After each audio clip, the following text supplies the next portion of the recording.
Digital marketing నేర్చుకుని AI tools వాడుతూ డబ్బులు సంపాదించాలనుకుంటున్నారా? ఈ నెంబర్కి కాల్ చేయండి. నమస్కారం శశికాంత్ గారు. నమస్తే నాగరాజు గారు.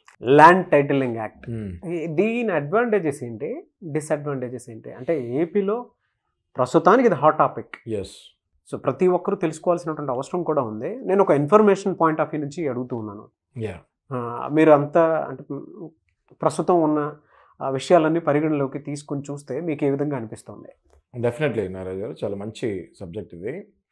దీంట్లోకి వెళ్ళే ముందు నార్మల్గా రియల్ ఎస్టేట్ గురించి మనం ఒక 1 minute మాట్లాడుకుంటే, ఒక మనిషి పుట్టిన తర్వాత మళ్ళీ చనిపోయే లోపు ఆయన సంపాదించిన డబ్బులో ఒక స్టాటిస్టిక్స్ ప్రకారం, ఒక డేటా ప్రకారం మనం చూసుకుంటే దగ్గర 75 to 80% of total income land మీద పెడతాం జరుగుతుంది. అంటే అది స్థలం అవ్వచ్చు, ఇల్లు కొనుక్కోవచ్చు, పెట్టుబడి కావచ్చు, ఏదైనా కావచ్చు. సహజంగా ఏదైనా ఒక పెద్ద మొత్తం పెట్టాలి అంటే అది ల్యాండ్ తప్ప ఇంకేది ఉండదు. గోల్డ్ అయినా, లేకపోతే ఏదైనా ఫిక్స్డ్ బాండ్స్ అయినా, లేకపోతే స్టాక్స్ అయినా, షేర్స్ అయినా, ఏదైనా కూడా 10-20% కంటే ఎక్కువ ఇన్వెస్ట్మెంట్ అందులో పెట్టరు. 70-80% వరకు ఆ డబ్బంతా కూడా రియల్ ఎస్టేట్కే వెళ్తుంది. సో ఇప్పుడు real estate is the huge market. ఏ స్టేట్లో అయినా, ఏ కంట్రీలో అయినా తీసుకున్నా ఒక మనిషి యావరేజ్ పెట్టుబడులు అందులో పెట్టేది ఆల్మోస్ట్ జీవితాంతం సంపాదించే డబ్బు రియల్ ఎస్టేట్లోనే పెడతారు. అలా మరి జీవితాంతం సంపాదించే డబ్బు రియల్ ఎస్టేట్లో పెట్టినప్పుడు ఆ కొన్న ప్రాపర్టీ ఏదైనా డిస్ప్యూట్లో పడితే ఆ జీవితం కూడా డిస్ప్యూట్లో పడుతుంది. సింపుల్ లాజిక్ అది. అంటే మనం ఉదాహరణకు తీసుకుంటే ఒక మిడిల్ క్లాస్ వ్యక్తి నెలకి 50,000 నుంచి 70,000 సంపాదించే వ్యక్తి ఒక 50 లక్షలు పోగు చేసుకోవాలంటే ఆయనకి అట్లీస్ట్ ఒక 20 ఏళ్ళు టైం పడుతుంది. 20 ఏళ్ల తర్వాత ఆ దాచుకున్న డబ్బును తీసుకెళ్ళి ఒక స్థలమో ఇల్లో కొనుక్కొని అది డిస్ప్యూట్లో ఉంది అని ఆ తర్వాత తెలిస్తే ఆయన జీవితం మొత్తం అక్కడితోటి అతలాకుతలం స్టార్ట్ అవుతుంది. అండ్ ఆ టెన్షన్, ఆ డిప్రెషన్లోనే వాళ్ళు ఉంటారు. పీస్ ఆఫ్ మైండ్ కూడా పోతుంది. రైట్. సో ఇది అవాయిడ్ చేస్తానికి ఆంధ్రప్రదేశ్లో ల్యాండ్ టైటిలింగ్ యాక్ట్ అని మన సీఎం జగన్మోహన్ రెడ్డి గారు తీస్తాం జరిగింది అని అంటున్నారు. ఓకే. సో ఇది మనం ఏ పార్టీకి సంబంధించిన వ్యక్తులం కాదు కాబట్టి మనం మాట్లాడుకుంటే న్యూట్రల్గా మనం మాట్లాడుకుంటే ఇందులో మంచి ఏంటి, చెడేంటి రెండు మనం మాట్లాడుకోవాల్సి వస్తుంది. ఓకే. సహజంగా భూమి అన్నాక అది మీ పేరు మీద ఉన్నప్పుడు నేను కొనుక్కోవచ్చు, అది నా పేరు మీదకి ట్రాన్స్ఫర్ అవుతుంది. చాలామంది ఈ ట్రాన్స్ఫర్ అవ్వగానే భూమి నాదే అనుకుంటారు, కానీ అది వాస్తవం కాదు. అది ఒక ట్రాన్సాక్షన్. అది రికార్డ్స్లో, రిజిస్ట్రేషన్ ఆఫీస్లో అది ఒక ట్రాన్సాక్షన్. అది నేను డబ్బులు ఇచ్చి మీ దగ్గర ఉన్న పేపర్స్ మీరు అంటే స్వయంగా నాగరాజు గారి ప్లాట్ ఒకవేళ నేను కొనుక్కుంటే నాగరాజు గారి దగ్గర నుంచి శశికి అది ట్రాన్స్ఫర్ అవుతుంది. ఆ పేపర్ నా దగ్గరికి వస్తుంది. ఈ ట్రాన్సాక్షన్కి మాత్రమే దాని మీద స్టాంప్ వేసి రిజిస్ట్రేషన్ ఆఫీస్ ఇస్తుంది.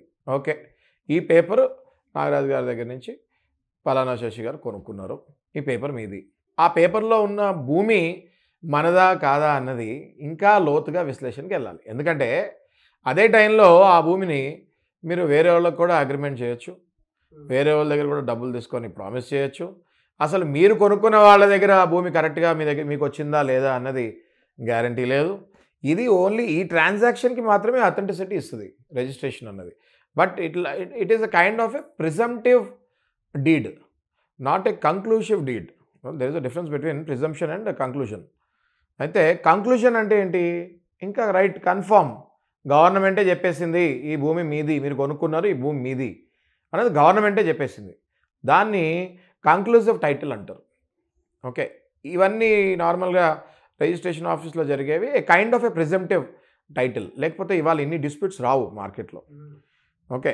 సో ఎప్పుడైతే గవర్నమెంట్ అంటదో ఈ భూమి నీదే అని, అప్పుడు అది కంక్లూసివ్ టైటిల్ అవుతుంది. మనం వెస్ట్రన్ కంట్రీస్లో చూస్తే నాగరాజు గారు ల్యాండ్ డిస్ప్యూట్స్ అన్నవి 0.001% ఉంటాయి. అసలు ల్యాండ్ డిస్ప్యూట్స్ అనేవి వెస్ట్రన్ కంట్రీస్లో వెరీ రేర్. మన దగ్గర చూస్తే 0.001% క్లియర్ టైటిల్ ఉంటుంది, వేరేవన్నీ డిస్ప్యూట్సే. మనం కోర్ట్స్లో చూసుకుంటే చట్ట ప్రకారంగా 2/3 ఒక డేటా తీసుకుంటే మనము దగ్గర 2/3 of the cases what we are dealing now are land cases only. Civil కేసెసే అన్నిటికంటే ఎక్కువ తీసుకునే షేర్లో ఏదైతే కోర్టులో కేసెస్ నడుస్తూ ఉంటాయో సివిల్ కేసెసే 2/3 రేషియోలో ఉన్నాయి. చాలా హెవీ పర్సంటేజ్ అది. At the same time on an average మనం సివిల్ కేసు కనుక చూస్తే ఒక్క సివిల్ కేసు సాల్వ్ అవుతానికి దగ్గర 15 సంవత్సరాల నుంచి 20 సంవత్సరాలు పడే అవకాశం ఉంటుంది. నేను అన్ని కేసులు అన్నాను, మెజారిటీ ఆఫ్ ద కేసెస్లో 15 నుంచి 20 సంవత్సరాలు పడే అవకాశం ఉంటుంది సివిల్ కేసెస్లో. ఓకే, సో ఇప్పుడు ఇవన్నీ మరి అవాయిడ్ చేయాలి అంటే ఏదైనా ఒక reform, this is a kind of a reform what Andhra Pradesh government at current stand తీసుకుంది ఏంటి అంటే అదొక రిఫార్మ్ లాగా తీసుకున్నారు. నాకైతే అదేమి గవర్నమెంట్ చేసేది ఏది కూడా ఆపోజిట్ వేలో నాకేం అనిపించట్లేదు. డెఫినెట్లీ ల్యాండ్ టైటిలింగ్ యాక్ట్ అనేది ఒక రైతుకు కానీ లేకపోతే ఒక కొనుక్కునేవాడికి కానీ అది క్లియర్ కట్ ఇది నీదే అని గవర్నమెంటే డిక్లేర్ చేసి ఇచ్చేటప్పుడు ఇంకా దాని మీద డిస్ప్యూట్స్ ఏముంటాయి, రైట్? సో దాన్ని కూడా ఎలా చేస్తున్నారంటే వీళ్ళు ఒక ల్యాండ్ ఇప్పుడు సర్వే చేస్తున్నారు దగ్గర 15,000 మంది సర్వేయర్లని అపాయింట్ చేసుకున్నారు. మండలం దగ్గర కానివ్వండి లేకపోతే గ్రామ స్థాయిలో కానివ్వండి ప్రతి ఎకరాన్ని సర్వే చేసుకొని అది ఎవరి పేరు మీద ఉందో అన్నది డిక్లేర్ చేసి ఒక ఓపెన్ ఫోరంలో పెడుతున్నారు. వాళ్ళకి ఒక 3 years ఆఫ్ టైం ఇస్తున్నారు. జనాలందరికీ కూడా ఒక 3 years ఆఫ్ టైం ఇస్తున్నారు. ఇది పలానా ఎక్స్ ల్యాండ్ వై పేరు మీద ఉంది, ఒకవేళ కాకపోతే 3 ఏళ్ళు టైం ఇస్తున్నాము, మీరు వచ్చి మీ క్లెయిమ్ మీరు చేసుకోవచ్చు అనేది 3 ఏళ్ళు టైం ఇస్తున్నారు. ఇదేదో జస్ట్ సర్వే చేసేసి ఇది మీ ల్యాండ్ అని ఇచ్చేయట్లేదు. సర్వే చేసి 3 years they keeping it open for any kind of claiming. Okay, so ఇలా 3 ఏళ్ళు టైం ఇచ్చినప్పుడు సర్వే చేసిన తర్వాత ఆ 3 ఏళ్లలో ఎవరైనా వచ్చి ఇది మాది అని కూడా ఎవరైనా అంటే అప్పుడు మళ్ళీ that discussion will be going forward. Okay, ఆ ఎగ్జిక్యూషన్ అనేది ఎలా చేస్తారు ఏంటి అనేది మనం ఇంకా చూడాలి. ఇంకా మనం ఇప్పుడు సర్వే స్థాయిలోనే ఉన్నాం కాబట్టి అది ముందుకెళ్ళిన తర్వాత execution is very important. Nagaraju, this plan నా ప్రకారం అయితే this plan is really not bad. But ఇప్పుడు అపోజిషన్ పార్టీస్ కానివ్వండి ఎవరైనా అనేది ఏంటి అంటే ఎగ్జిక్యూషన్ ఎలా వెళ్తుంది, దీని వెనకాల ఇంకేమైనా అర్థాలు ఉన్నాయా అని జనరల్గా అది ఎవరు ఏ పని చేసినా కూడా అపోజిషన్ పార్టీ అన్నాక దుమ్మెత్తి పోస్తాం అనేది that's a common thing in politics. కాబట్టి మనం సబ్జెక్ట్ మాట్లాడుతున్నాం కాబట్టి సబ్జెక్ట్ ప్రకారంగా చూసుకుంటే ఇది కరెక్ట్గా వెళ్తే 100% మీ ల్యాండ్ మీకే మీరు గుండెల మీద చేసుకొని నిద్రపోవచ్చు. But it comes to political opposition point of view అనుకున్నప్పుడు మీకు ఎక్కువగా వినిపించినటువంటి మాట ఏంటి సార్ అసలు? అంటే పొలిటికల్ పాయింట్ ఆఫ్ వ్యూ చూస్తే ఏమంటారండి, ఇంత చేస్తున్నారంటే అంటే కొన్ని అన్క్లెయిమ్డ్ ల్యాండ్స్ ఉంటాయి. యూజువల్గా ఏంటి సర్వే చేసిన తర్వాత కొన్ని అన్క్లెయిమ్డ్ ల్యాండ్స్ ఉంటాయి. ఈ అన్క్లెయిమ్డ్ ల్యాండ్స్ని మరి మీరేమైనా కబ్జా చేస్తారా అని అడగచ్చు. దీని వెనకాల ఇంకేమైనా ప్లానింగ్ ఉందా అని అడగచ్చు. ఏదైనా రిఫార్మ్ చేసినప్పుడు దానికి క్రిటిక్స్ వస్తూ ఉంటాయి. ఓకే, ఒక లీడర్ అన్నాక ఒక డెసిషన్ తీసుకున్న తర్వాత ఆ క్రిటిక్స్ తీసుకుంటానికి కూడా రెడీ అయి ఉంటారు. కాబట్టి ఒకవేళ ఇది నార్మల్గా ఇప్పుడు నేను చెప్పిన విశ్లేషణ అంతా చూసినా కూడా ఇప్పుడు నాకు పర్సనల్గా కూడా ఇందులో ఏమీ నెగిటివ్ ఏమీ కనిపించట్లేదు. ఓకే, సో ఇందులో కానీ స్టిల్ లోతుగా అధ్యయనం చేస్తే కొంతమందికి ఏమనిపిస్తుంది అంటే ఇందులో ఓపెన్ ల్యాండ్ అన్క్లెయిమ్డ్ ల్యాండ్ ఏదైనా ఉంటే మరి ఆ ల్యాండ్ పరిస్థితి ఏంటి, ఆ ల్యాండ్ ఎవరికి వెళ్తుంది అనేది అక్కడ ఒక వ్యాక్యూమ్ కనిపిస్తుంది. ఆ వ్యాక్యూమ్ని వీళ్ళు ఎలా ఫుల్ఫిల్ చేస్తారు, వాళ్ళ చెప్పిన దానికి వీళ్ళు ఎలా తిప్పికొడతారు అనేది మనం వేచి చూడాల్సిన విషయమే ఇది. అంటే ఆ వాక్యూమ్ని గవర్నమెంటే ఉంచుకుంటుందా లేదంటే ఎవరికన్నా పంచుతుందా అనేటువంటి దాని మీదే ఎక్కువ. అంతే కదా నారాజు, ఇప్పుడు ఇప్పుడు సర్వే చేసినప్పుడు బోల్డ్ ల్యాండ్లు బయటపడతాయి. చాలామంది చనిపోయి ఉంటారు. ఆ ల్యాండ్కి అసలు నో క్లెయిమ్ ల్యాండ్ అంటే అసలు ఎవరు కూడా ఓనర్స్ రానోళ్ళు ఉంటారు. ఈ ల్యాండ్ అంతా హ్యూజ్ ల్యాండ్ ఉంటుంది. ఎన్నో లక్షల ఎకరాలు లేకపోతే ఎన్నో వేల ఎకరాలు ఓనర్లు చనిపోయి ఉండి లేకపోతే వాళ్ళకి పిల్లలు లేక ఇట్లాంటివన్నీ కూడా empty land which will come. Ideally this land should go to the government again and from the government మళ్ళీ గవర్నమెంట్ నుంచి అది మళ్ళీ బీద వాళ్ళకి వెళ్తుంది ఈ రిఫార్మ్ ప్రకారం. ఓకే, సో అది ఎలా వెళ్తుంది అనేది దాని మీద అపోజిషన్ వాళ్ళకి కన్ను ఉంటుంది ఆబ్వియస్గా. సో అపోజిషన్ అన్నది మనకి ఎందుకు ఉంటుంది అంటే పవర్లో ఉన్న వాళ్ళు ఇష్టం వచ్చినట్టు చేయకుండా ఉండటానికే మనకి అపోజిషన్ అన్న సిస్టమ్ కూడా ఒకటి పాలిటిక్స్లో ఉంటుంది. సో ఆబ్వియస్లీ వీళ్ళు కొన్ని రిఫార్మ్స్ తీస్తారు. ఆబ్వియస్లీ ఆ రిఫార్మ్స్లో కొన్ని తప్పులు వీళ్ళు పెడతారు. పట్టి ఎప్పుడూ కూడా మోనార్క్ డిక్టేటర్షిప్ ఉండకూడదనే మన డెమోక్రటిక్ కంట్రీలో ruling and opposition both will sit in the house to argue and to debate with each other which will be live to all the public. Okay, so మనకి చట్టసభలు శాసనసభలు ఉండేవి అపోజిషన్ రూలింగ్ పార్టీ ఎందుకు ఉంటుంది అంటే అది live తీస్తారు, మనందరికీ కూడా చూపిస్తారు. అందులో ఎవరు కరెక్ట్ ఎవరు రాంగ్ అన్నది ప్రజలే డిసైడ్ చేస్తారు, because we are the voters end of the day. Okay, so మనం ఇక్కడ ఏమంటున్నామంటే ఈ రిఫార్మ్ కరెక్టా లేకపోతే వాళ్ళు చెప్పేది కరెక్టా అన్నది కాకుండా సహజంగా చూస్తే ఇది ఒక మంచి పనిలాగానే అనిపిస్తుంది.